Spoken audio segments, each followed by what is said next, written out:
Gluten is a protein that's found in wheat and other types of grains that some people have an allergy to.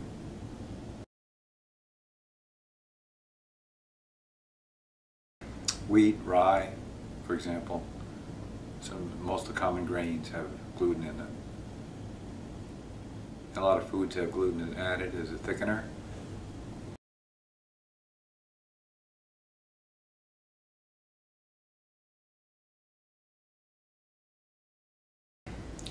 Well, approximately 1 in 100 people have a gluten allergy.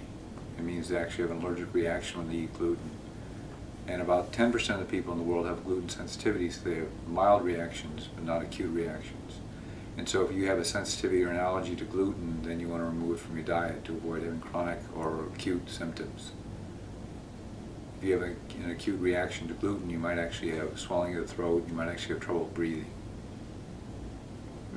So gluten-free is a way to avoid having your body react that way, allergic to an allergy or to sensitivity.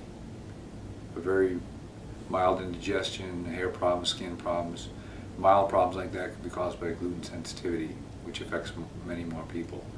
But if you don't have an allergy or sensitivity, gluten doesn't matter to you. Your body has the enzymes to digest it. But if you think that you're allergic or sensitive to it, you need to remove it from your diet. Otherwise it can have long-term or acute problems.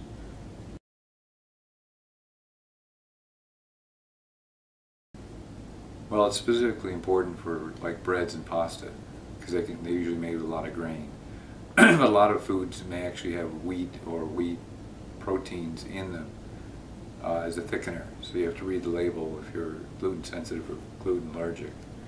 So going with the gluten-free label is one way to make sure you're avoiding those gluten proteins.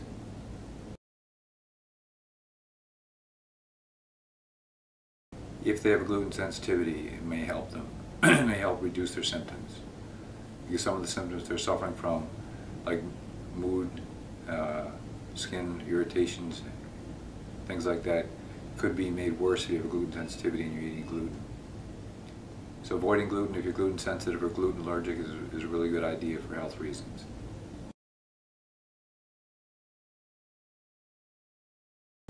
Well, if you're allergic to gluten or have gluten sensitivity, you can avoid creating acute or chronic symptoms by avoiding gluten. If you don't have a sensitivity or allergy, there's no benefits.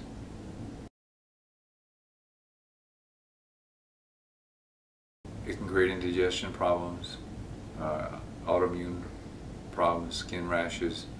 Any number of different symptoms can be caused by gluten sensitivity. If you have a gluten allergy, it could cause anaphylactic shock. You actually might go unconscious or have difficulty breathing. That's 1 in 100 people. More people have a sensitivity, and if they suspect they're sensitive to gluten, then avoiding gluten may have actually good health benefits for them and may help with symptoms of autism. It may also be useful for people with autism to avoid genetically modified foods too, because the same kind of reaction you might have to gluten, you might have to genetically modified foods for the same reason. If your body doesn't have an enzyme to digest the protein gluten, then you have a sensitivity or allergic reaction. Genetically modified food may be seen as foreign to the body, and your body may develop an allergic reaction to that as well. There's a whole list of foods that you might want to eliminate from your diet if you feel that you have a chronic condition that may be contributed to by dietary problems. Like fish, peanuts, dairy, meat for some people. There are certain foods that people have a lot of allergies to, seafood. And if you're having allergic reactions of some kind in your body, whether it's autism, autoimmune disease, or chronic symptoms, sometimes eliminating those foods from your diet can help alleviate those symptoms.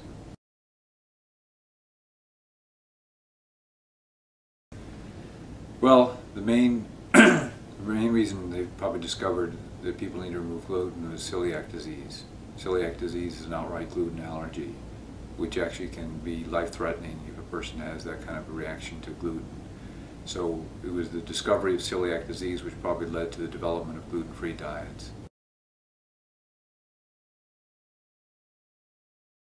They can, but it may be unnecessary. Be like someone avoiding shrimp when they don't have a seafood allergy. There may be benefits to avoiding seafood in the first place, but they're not doing it because they have an allergic reaction. So it's only if you have an allergy or sensitivity to a certain type of food that you need to eliminate it from your diet. But if you eliminate it anyways, unless there's other health concerns related to that food, you're not really gaining any benefit from it. So if you don't have a peanut allergy and you avoid peanuts, you're just missing out on peanut butter. Well, I would say if you're suffering from chronic symptoms of any kind, you might want to consider the fact that gluten may be causing those symptoms. So what you can do is try a gluten-free diet for a week or two, see if the symptoms alleviate. If it gets better, then you know you need to keep the gluten out of your diet. If it doesn't get any better, maybe some other food sensitivity. So you go on an elimination diet and possibly find out what that food is. But if you have gluten sensitivity or gluten allergy, you need to remove gluten from your diet. If you think you have symptoms caused by gluten, try eliminating from your diet for a while and see what happens.